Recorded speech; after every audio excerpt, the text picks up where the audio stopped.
Howie Roseman has done a sensational job with the Eagles.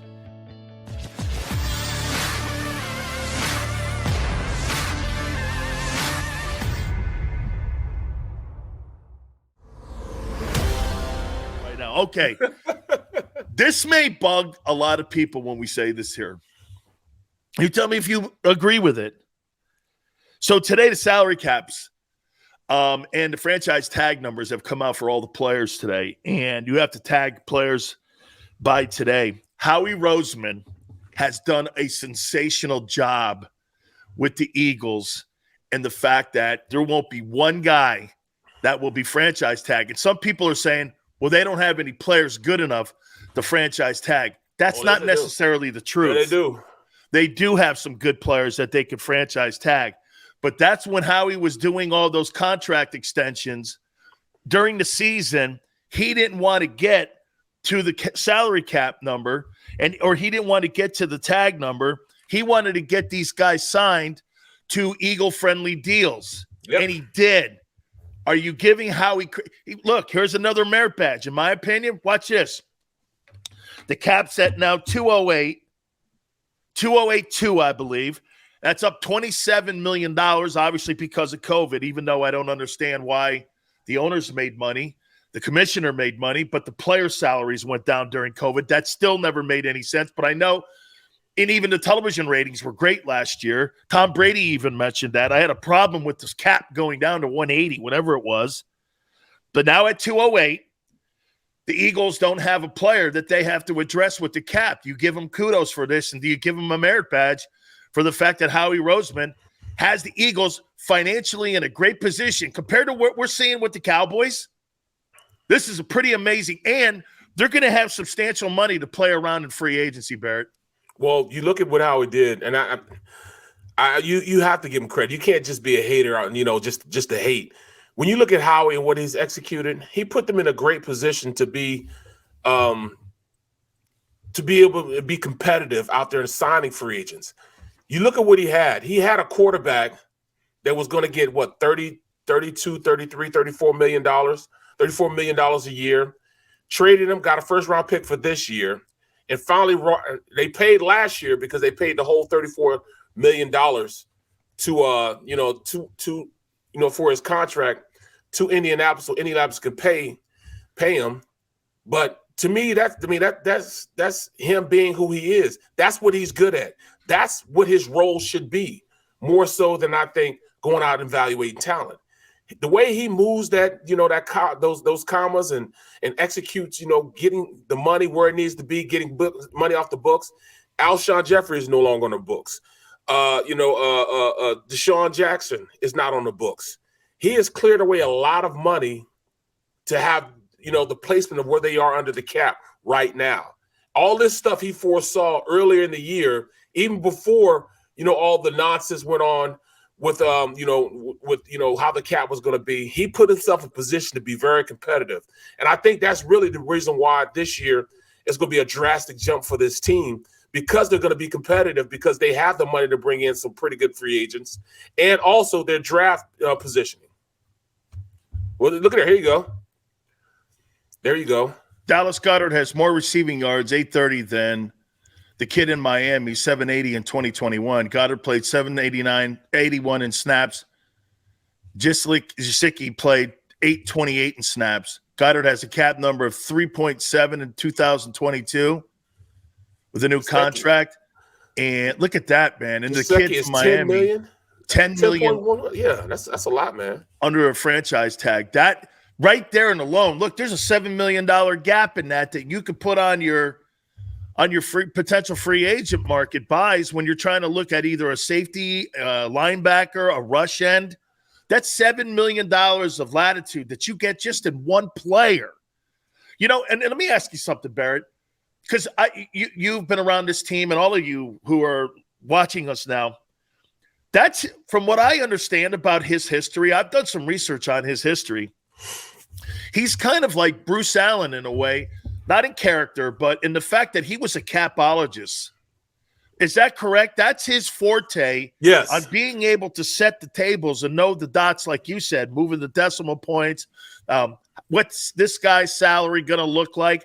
Maybe that's why he has such control over the roster, is because he's looking at bonuses. He's looking at, I think it gets in the way of Sunday's play at times. Yes. But to me, he's balancing the books every day for the owner of the football team. And that's why you're in a good position in cap. What's really impressive about it, though, is usually when you're $30 million under a salary cap, Barrett, you're like a 6-11 team. You're not really a team that's going to sit there and be a person that, you're rebuilding or retooling, whatever you want to call it. Your quarterback got better. You made the postseason. I mean, the Bengals and the Eagles, of all the playoff teams of a year ago, are probably in the best shape of any two teams that made the playoffs this year. Because if you look at the majority of these teams, Chiefs included, Rams especially, you're talking about people over the salary cap that have to make really critical cuts, restructuring of contracts. Look at what Dallas is doing today. The Cowboys are in a position now where they have to go back to Dak, give him more guaranteed cash, get him money up front. Cap number. I mean, we're sitting here talking about what position should we look at in free agency, and these guys are looking at what positions they need to cut. It's pretty impressive. Bro, you look at and when you ask a guy to go, when you ask a guy to give him some wiggle room and allow them to mix around, their contract, guys want you to do that. If they come to you, hey, we want to restructure your deal, daggone right they want to restructure the deal. You know why? Because they give you more of a signing bonus. You get your money up front. You get it faster when you restructure your deal. They put it in bonus money in which you can spread out over the tenure of that contract. So, of course, Dak is going to say, yeah, I mean, that's fine with me. Let's restructure this deal. That way he gets his money up front and gets it faster. Howie did that a lot, like he did it with Fletcher Cox. He did it with a bunch of guys, Lane Johnson, Brandon Brooks. Oh, and by the way, Brandon Brooks, his dollar amount goes off the salary cap also. So when you look at Dallas, of course they're going to ask Dak, and Dak's going to say, yeah. But the defensive end said no. DeMarcus Lawrence said no. I'm not doing it, which is shocking to me. That really shocked me because his cap hit is like almost $27 million. Oh yeah, you know what I mean. So he ain't getting that. He ain't getting that on the open market. No. He ain't getting that on the open. Hey, you don't think Barnett? You don't think he gets tagged today? No, absolutely not. No, absolutely not. He'll get a nice number. He'll get a nice number though. He'll get some nice money, out of free agency. But I don't think his worth right now in the Eagles organization is that high because he makes a lot of boneheaded mistakes. He does a lot of stupid stuff, and plus he's not healthy all the time. So I think his tenure here is left the building because he's just not that he's just not what they panned it out and drafted him in the number 13 pick to be. How'd you like to have this tag number put on Barrett Brooks, 16-6? What? That's the tag for the old lineman. 16-6. How do you feel about the franchise tag? Would you want it put on you, or would you want your contract? Remember something. You get all that money in guaranteed money. Kirk Cousins made a living. Kirk Cousins, I think, made $90 million in Washington. Yes. Just getting the franchise tag because they weren't sold on him. When they kept tagging him, he kept getting what the number was. 16 he did 3 years straight, didn't he? What? He did it 3 years in a row, didn't he? Wasn't it 3 years? Yeah, 3 years in a row. And then he got another $90 million deal in Minnesota. Right. 87. This guy's made like almost $500 million as a quarterback. Think of that. Kirk Cousins has made like $300 million in the NFL. He worked the league. He's almost at the level of Sam Bradford. Now, Sam Bradford put things at a different level. First of all, he's the last guy to get that big money before they started. $54 million guaranteed signing bonus. He made every single nickel of that. Then he turned around, he gets traded, and he goes to the Eagles. He gets all the money that they signed him to, and then signs a contract to go to Minnesota, made all that money, left Minnesota, and then went to the Cardinals, signed a 2-year, $20 million contract, over $20 million contract, and got every single penny of that. Talking about gangster. That guy he is the best. You know what I'm saying? He came in with the hood and mask and robbed everybody and just sailed off into the sunset with all that money and didn't do squat. He didn't do a damn thing in the league and he got all that money, bro. Hey, I got to tell you this, man. Jimmy Johnson did this one day to a guy. I think it was Eugene Robin. No, it wasn't Eugene. Eugene Lockhart. He was a linebacker for the Cowboys, right? He come walking in, man, on a Tuesday, and Jimmy looked at him. He goes, man, Jesse James, when he robbed banks, he used a gun. Look.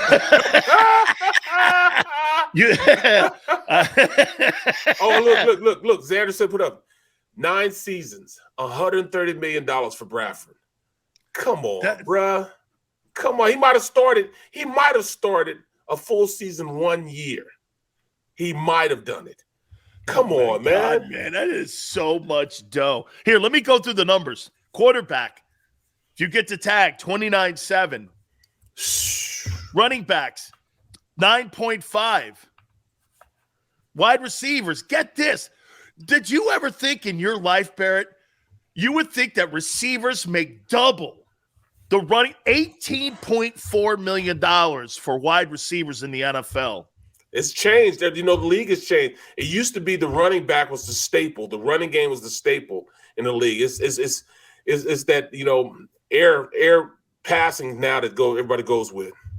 The tight end, as we just showed you, is 10.9. O-lineman, 16.6. Defensive ends, 17.8. DTs, what are you talking about here? 17.3. Wow. Linebackers, 18.7. Corners, 17.2. Safeties, 12.9. Stupid kickers, 5.2. Can you believe Kickers that? are not football players. Okay? They're not football players. I cannot believe that, man. They're a skill set guy on the team. Homie. That's simply ridiculous. Look at the amount of money, man. 208.2 is the salary cap. What do you make of these numbers? I played way too early. Way too early. I played 12 years. 16.6 for O-linemen. I played, you know what? This is, I'm going to put things in perspective. I had a 12-year NFL career. I only made $17.2 million over the entirety of my career. Which is spectacular. Right. You see me complaining? No, which is spectacular. But these guys are getting an average pay each year now. I played way too soon. Way too soon. Hey, I'll give you one too. So when I told you I got that $350,000 signing bonus, my uncle goes like this. He goes, my Hall of Fame uncle too. He goes, man, I played 14 years. I'm in the Pro Football Hall of Fame. I was an MVP of this league. And in my entire time, I never made $350,000. I turned around and looked at Robustelli, and I went like this. I said, Haas, you played when they rolled up their helmets and put them in their back pocket, though. He looked at me. He goes, son, let me just see if you get the year 3. Okay, right. Let me see. And I looked at him and I said, "What's that mean?" Right. That's what the average is. Damn right. The NFL average is 3 years. Yep. That's why. And we all know why, because that's when you get vested in the 4th year. Right. And they don't want to pay insurance, and that's what it is. They don't want to pay health care. So when you get vested, you have to play 3 years, but you have to get into that 4th year and play 3 games in that 4. You can't just make it to the 4th year, but you got to play in 3 games. Or be on the roster for 3 games before you qualify for the NFL pension. In your 4th year, you have to play a 3rd game, and then you're vested. And you, dude, I thought you were vested for life. Me too. No, it's 5 years after you. 5 years after you retire, you gotta buy your own health care, man. So let me get this right. You're a 10+ year guy. Yep. And you don't have lifetime benefits. No, absolutely not. I could just see if it was just me that I get the lifetime benefit. I'm not even talking about my family. If I just get the lifetime benefit, I'd be cool with that.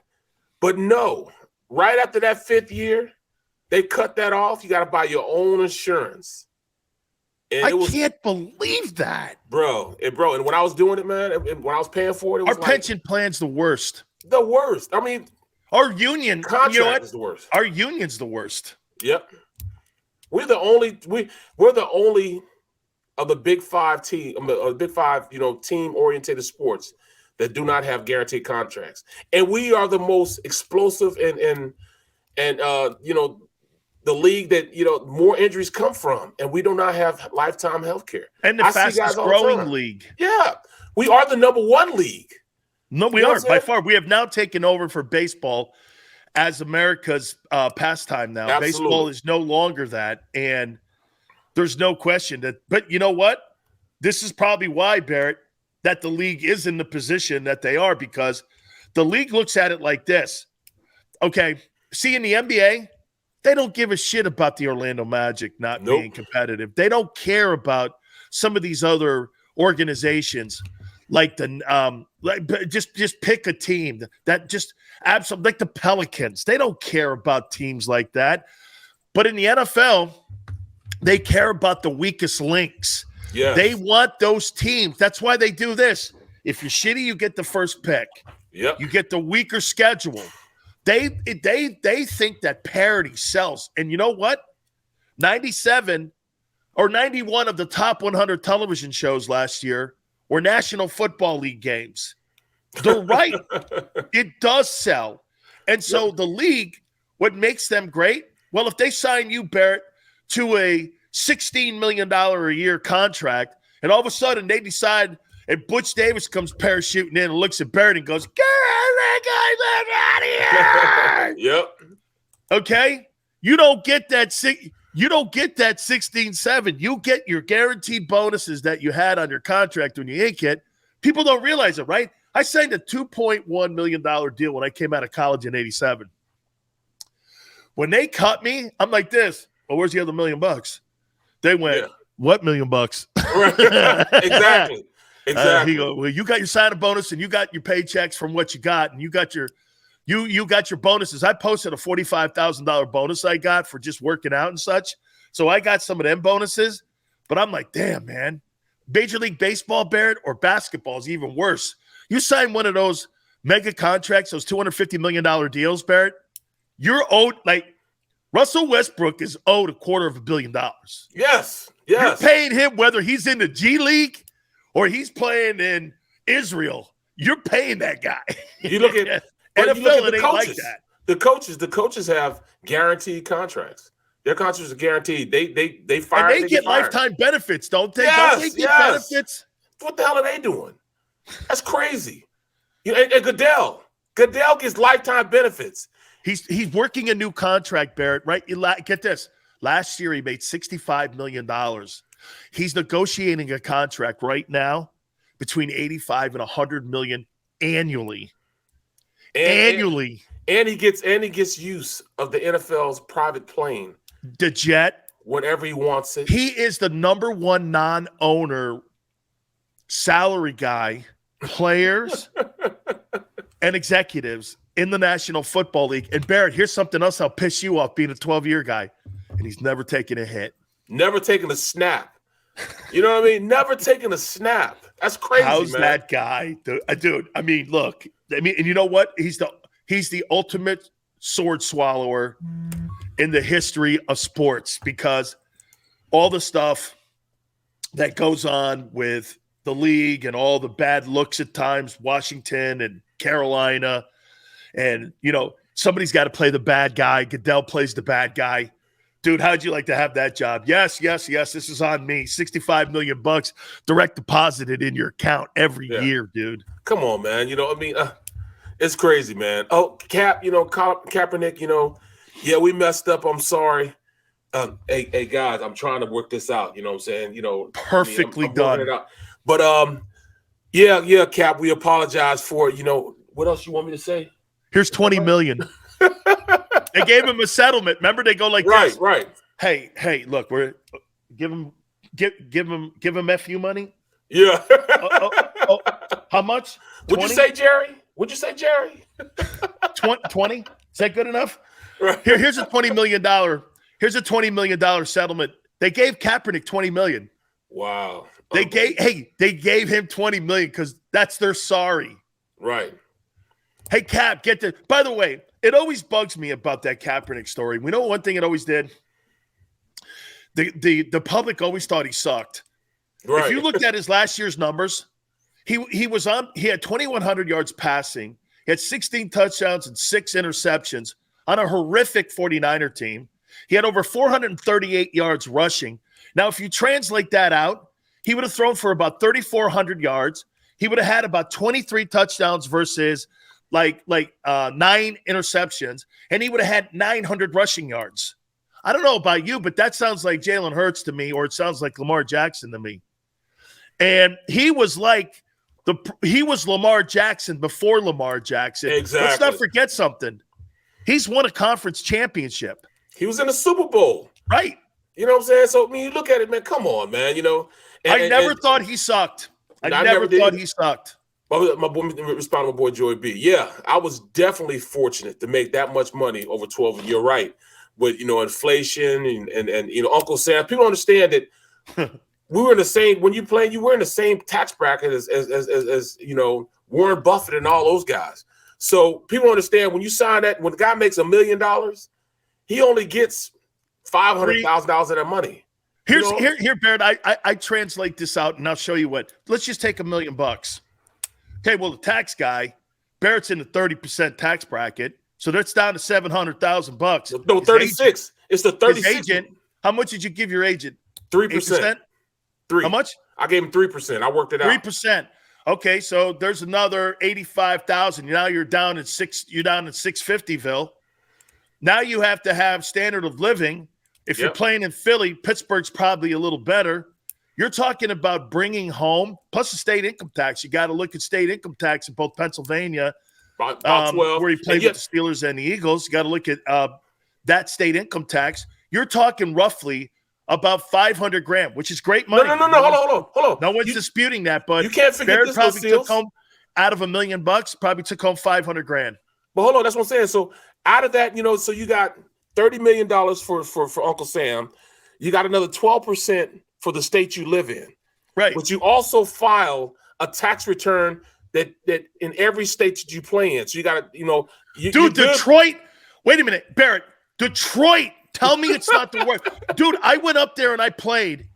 And I saw that when I played for the Bucks. I'm like, wait a minute. Why am I getting taxed in Detroit? He goes, well, anybody who comes in from out of town and all the guys who play against the Lions, you get taxed a little more for that game. I'm like, what? Yep. Yeah, you do. Yep. You got to pay their taxes in their state. California was the worst. California ripped you a new one. Philadelphia does too, because you got to pay their city wage tax also when you come in and play them.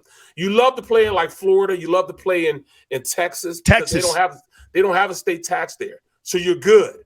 But that's why free agents, right, Barrett? Yeah. That's why free agents don't go to California, Detroit, or New York.